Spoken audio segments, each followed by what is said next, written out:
Program ini didanai oleh para sahabat dan mitra dari Joyce Meyer Ministries. Kuasa Tuhan hidup di dalam saya, dan saya bisa mengerjakan sesuatu yang besar, dan saya bisa berperilaku baik, karena saya memiliki benih yang sudah tertanam dalam diri saya.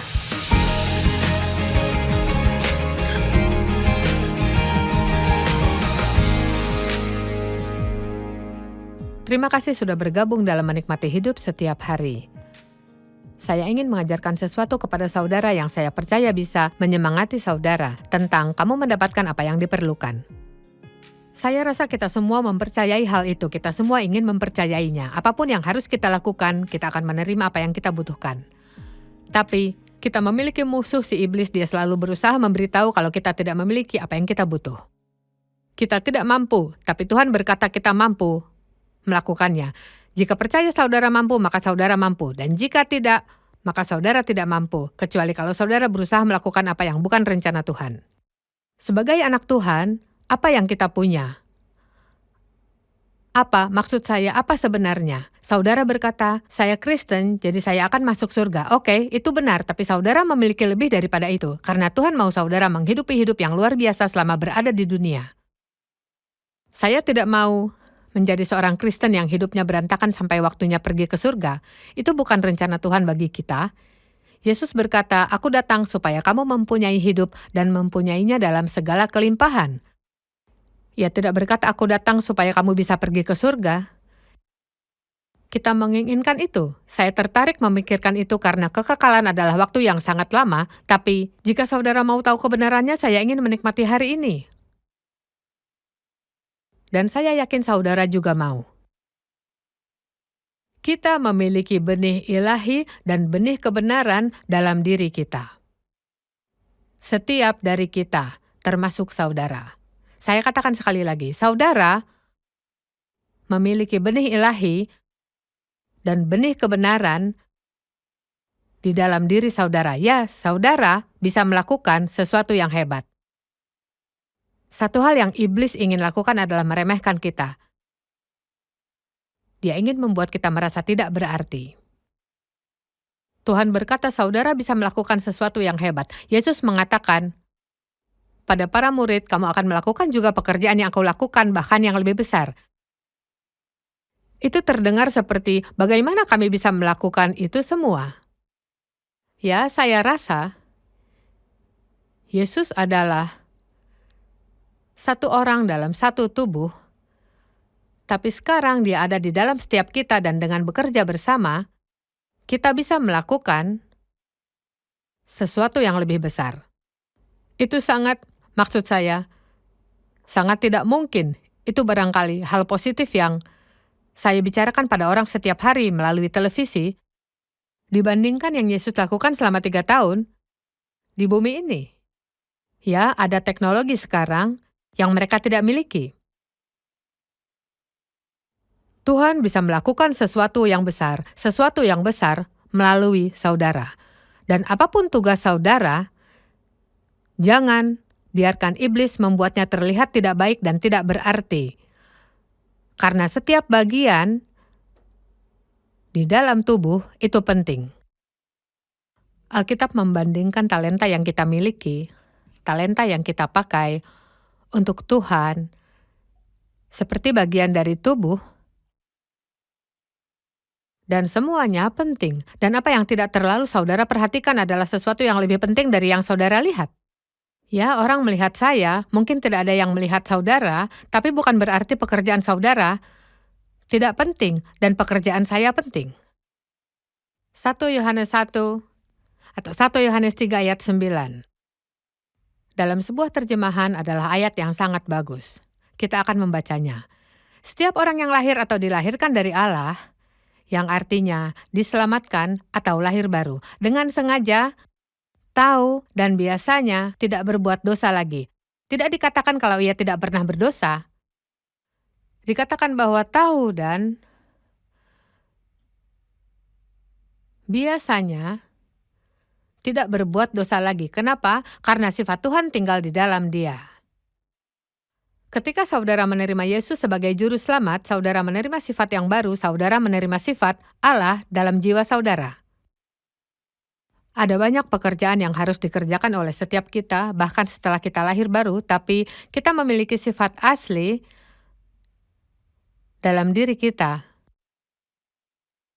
yang bisa menghasilkan. Saudara mungkin mengatakan itu seperti, jika memiliki komputer, saudara bisa mengunduh software yang baru, dan tiba-tiba komputer saudara memiliki kemampuan baru, tapi saudara harus belajar untuk menggunakan program baru itu. Atau itu hanya diam di dalam komputer saudara. Saya akan jujur, saya tidak sabar saat belajar tentang hal-hal baru,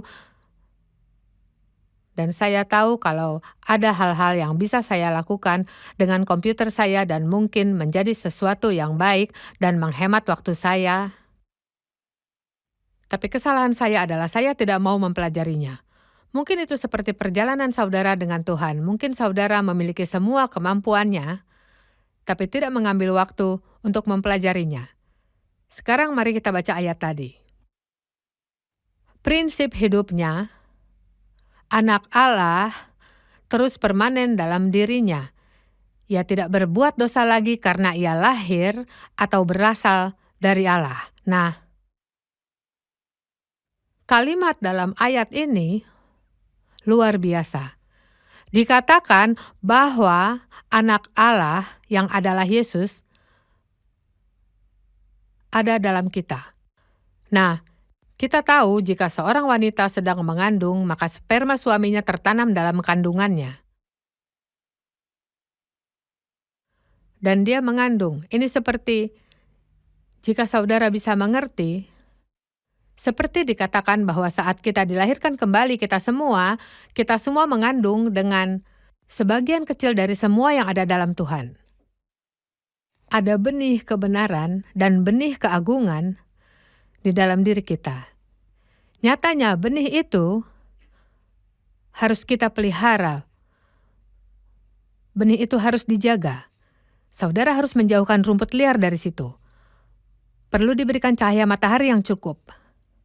Dan jika saudara mengurus benih itu, mereka akan tumbuh menjadi tanaman yang bagus, yang akan menjadi sesuatu yang indah dilihat orang, menjadi tanaman yang menghasilkan makanan yang bisa dimakan.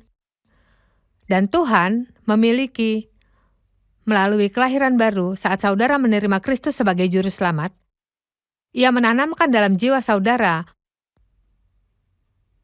benih ilahi dan benih kebenaran, seperti buah-buah roh di dalam jiwamu. Galatia 5 mengatakan, kasih, sukacita, damai sejahtera, kesabaran, kemurahan, kebaikan, kesetiaan, kelemah lembutan, penguasaan diri.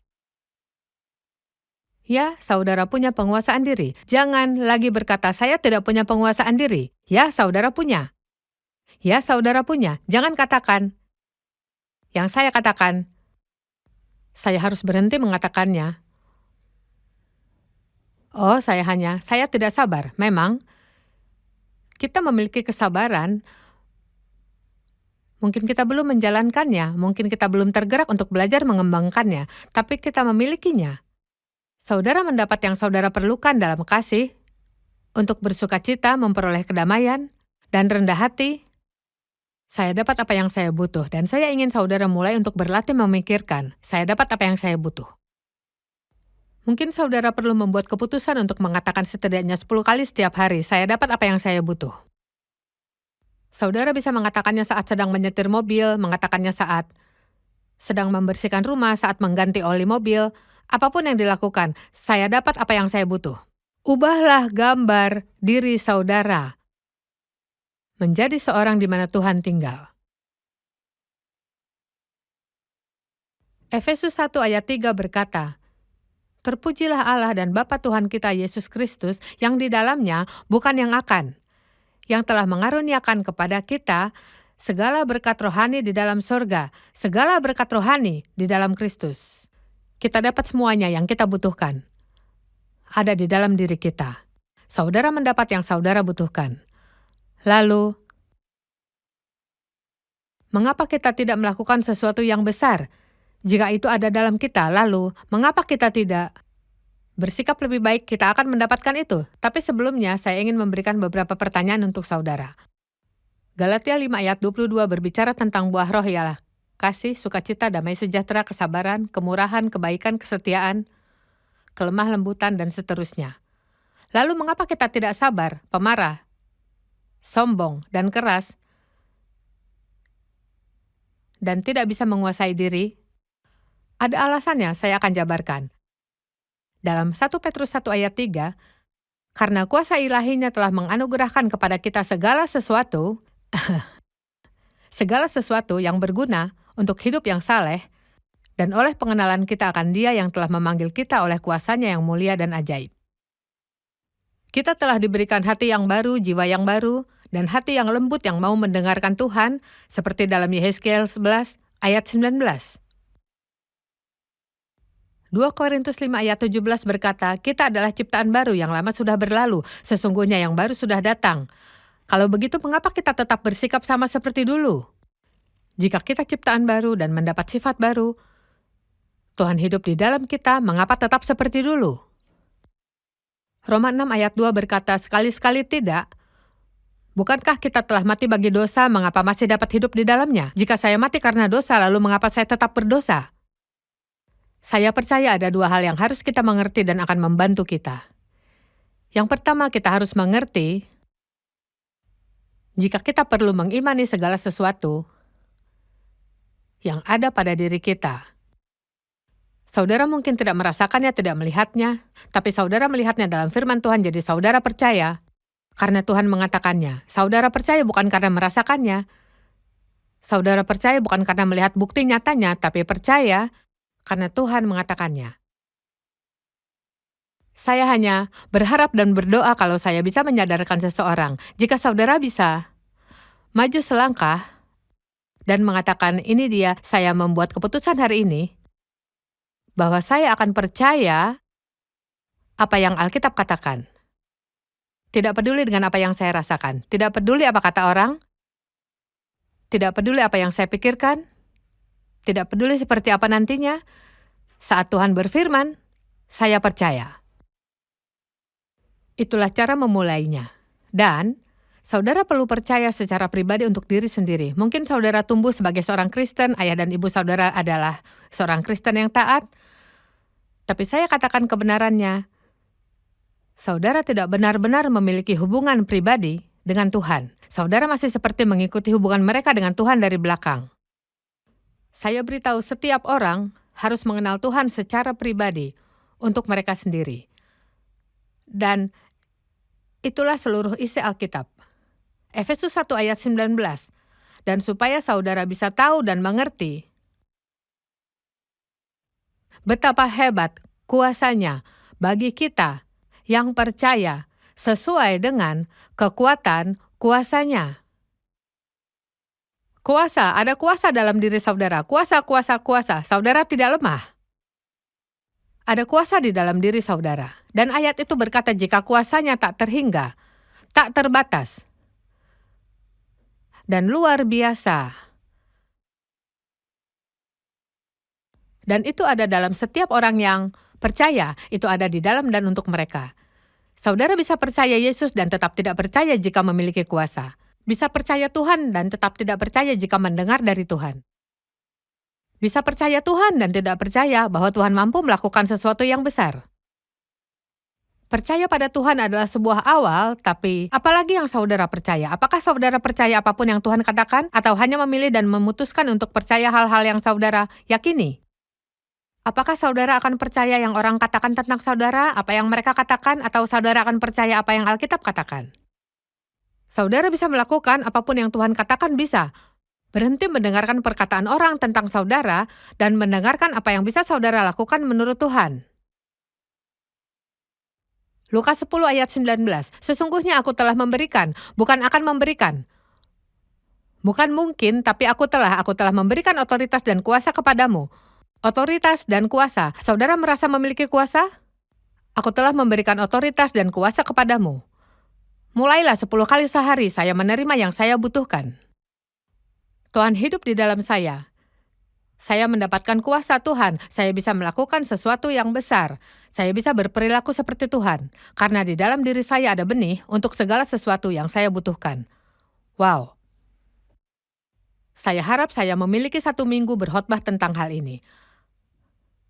Aku telah memberikan otoritas dan kuasa kepada kamu untuk menginjak ular dan kalajengking dan memberikan kekuatan fisik dan mental serta kemampuan untuk menahan kekuatan musuh yang dimiliki sehingga tidak ada yang membahayakan kamu. Tidak berarti saudara tidak akan menghadapi sesuatu yang tidak baik, tapi itu berarti rencana iblis untuk hidup saudara tidak memberikan efek apa-apa. Jika saudara percaya, dia memiliki kuasa, tapi saudara juga memiliki otoritas dan kuasa. Kadang kita melewatkannya. Kita bukan hanya memiliki kuasa, tapi punya otoritas juga. Semua otoritas telah diberikan pada Yesus, dan kita ada di dalamnya. Filipi 4 ayat 13 Paulus berkata, segala perkara dapat kutanggung di dalam Dia yang memberikan kekuatan. Dan Paulus sedang bicara tentang ia bisa menyelesaikan semua masalah. Dalam ayat 11 di Filipi 4, ia berkata, aku telah belajar mencukupkan diri. Saya yakin dia sudah mempelajarinya. Ada harapan untuk saya dan untuk saudara, karena kita bisa terus belajar. Tidak ada yang terlambat, saudara masih bisa belajar. Tidakkah saudara merasa cukup? Apakah berdasarkan sesuatu atau yang kelihatan, keadaan yang baik atau buruk? Lalu ia berkata, segala perkara dapat kutanggung di dalam Dia. Tahu Paulus berkata apa? Segala perkara yang sulit dapat kutanggung. Tahu kenapa? Karena saya menerima yang saya perlu. Satu hal yang saudara harus tahu, maksud saya tahu, dan benar-benar tahu. Betapa tinggi, dalam, panjang, dan lebarnya kasih Tuhan untuk kita. Dan saudara harus tahu, tidak seorang pun, termasuk iblis di neraka, yang bisa mengambilnya dari saudara. Efesus 3 ayat 17-19, sehingga oleh imanmu Kristus diam di dalam hatimu. Oleh iman, imani hal itu, iman tidak berdasarkan apa yang saudara lihat, tapi berdasarkan apa yang saudara percaya. Aku berdoa supaya kamu bersama-sama dengan segala orang kudus, mempunyai kekuatan, dapat memahami betapa lebarnya, dan panjangnya, dan tingginya, dan dalamnya, kasih Kristus. Wow, Tuhan mengasihi saudara. Saya bisa mengatakan ini, tapi saudara katakan pada diri sendiri juga. Dan dapat mengenal kasih itu sekalipun ia melampaui segala pengetahuan. Kita mengenal kasih itu sekalipun ia melampaui segala pengetahuan. Kita harus memahami dengan pengertian yang sama. Ya, saya rasa kita harus mengatakan ini, bahwa saudara memiliki pewahyuan. Bukan hanya informasi. Untuk memiliki sesuatu dalam pikiran saudara dan hal lain untuk dimiliki dalam jiwa saudara. Saudara akan tahu itu untuk tahu.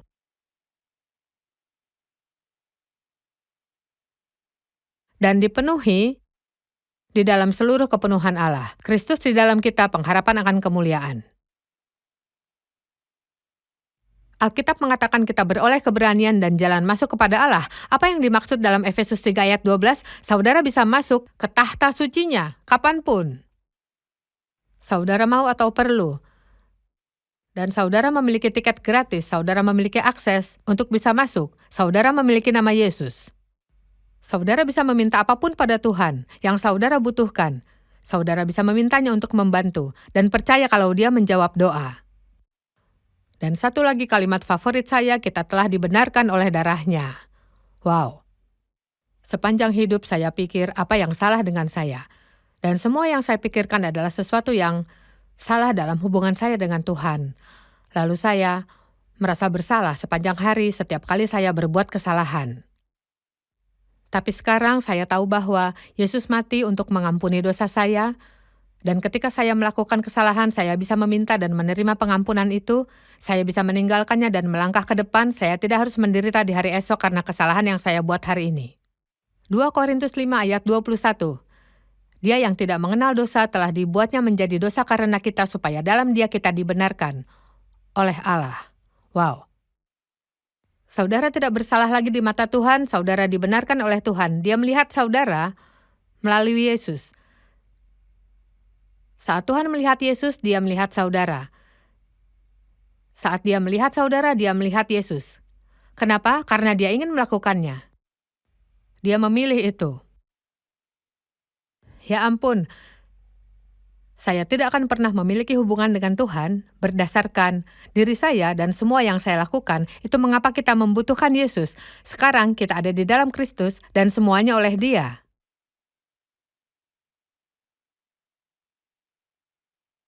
Efesus 3 ayat 12.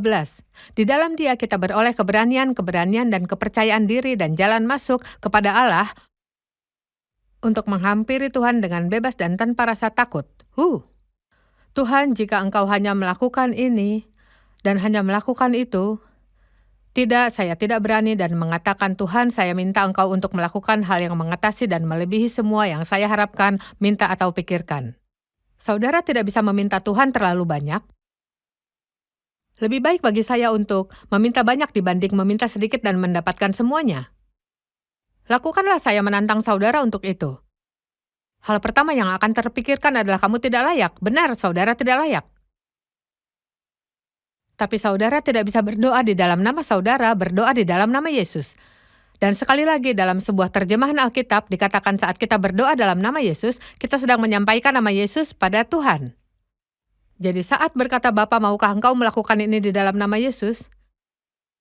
Saya tidak menyampaikannya sebagai Joyce, saya tahu siapa saya, tapi saya menyampaikannya di dalam nama Yesus.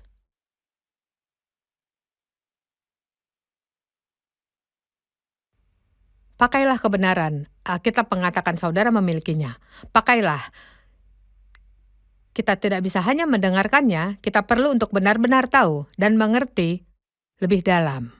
Lalu hal berikutnya yang harus kita pahami, jika benih ini ada di dalam kita dan akan tumbuh dan menjadi tanaman, kita harus tahu bahwa pertumbuhan benih itu dan perkembangannya adalah sebuah proses. Dan saudara tahu, tidak peduli seberapa besar saudara mengasihi Tuhan dan berapa kali mencoba melakukan yang benar, setiap hari saudara akan melakukan kesalahan, saya juga. Rasul Paulus menyampaikan dengan baik dalam Filipi 3 dimulai dari ayat 12. Dia ingin menjadi sempurna, ingin melakukan segala sesuatu dengan benar. Dia berkata, tetapi ini yang kulakukan. Aku melupakan apa yang telah di belakangku dan mengarahkan diri kepada apa yang di hadapanku dan berlari untuk memperoleh hadiah. Salah satu kesalahan terbesar kita adalah kita terlalu banyak melihat kesalahan kita. Saudara berkata, baik, kamu tahu saya tidak membuat progres apapun karena saya melakukannya hari Senin, melakukannya hari Selasa, dan melakukannya hari Rabu. Saudara terjebak dalam perangkap iblis jika saudara mengizinkan apa yang sudah terjadi. Lihatlah hati saudara, apakah mengarahkan hatimu pada Tuhan? Saya tidak mau berbuat dosa, tidak mau melakukan yang salah. Saya mau melakukan apa yang Tuhan ingin saya lakukan. Saya ingin melakukan semua hal yang Tuhan inginkan. Saya ingin memiliki kesabaran, rendah hati, menjadi baik, murah hati, menjadi baik. Dan Tuhan melihat hati.